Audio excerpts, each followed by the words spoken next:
A gunshot rang out. I watched helplessly as a hunter shot and killed a mother lion right before my eyes. I ran over quickly, trying to wake the lioness, but her wounds were too severe. There was no saving her. When the hunter arrived, he fired another shot to finish her off.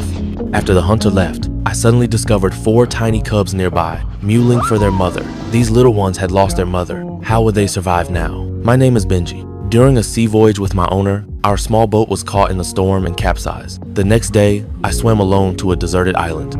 Just as I was about to rest, I witnessed the scene that began this story, a mother lion being hunted down. Shortly after, not far away, I found these 4 cubs. Looking at their helpless state, I was torn. If I abandoned them, they would surely be eaten by the wolves in the area.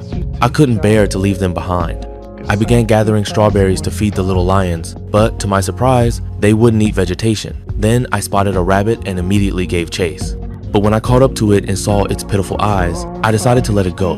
Returning empty-handed, I accidentally discovered a hunter's cabin. Seeing 2 wild chickens hanging outside, I quietly stole one. I knew a single chicken wouldn't be enough for all of us, so I gave it to the cubs while I ate some strawberries to stave off my hunger. To prevent the cubs from wandering off alone, I gathered some stones to block the only exit from their den.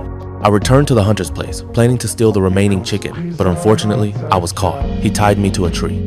I was extremely anxious. The cubs needed my care. Just then, I noticed a wolf prowling nearby. It suddenly lunged at me. I screamed loudly, and the hunter heard me, grabbing his rifle to chase it away. I knew it would return, so I set a trap.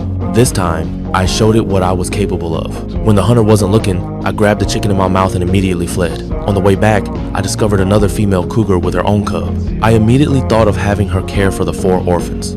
I rushed home to get the cubs and bring them to the lioness, but we kept missing each other. Every time I brought the cubs to where she had been, she had already moved on. I could only keep searching, but we kept missing each other time after time.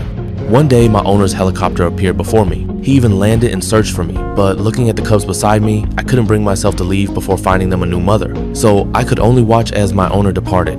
That day, an eagle swooped down and carried off one of the cubs right in front of me. I realized I couldn't fully protect the little lions, which strengthened my resolve to find them a new mother.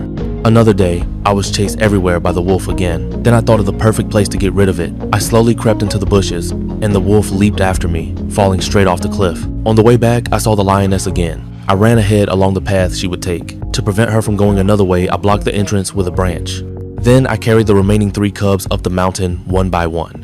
Finally, I successfully delivered the cubs to the lioness. She lifted her head and looked at me. Those amber eyes no longer held their previous wariness. I gently wagged my tail at her. My mission was complete. I turned and headed down the mountain.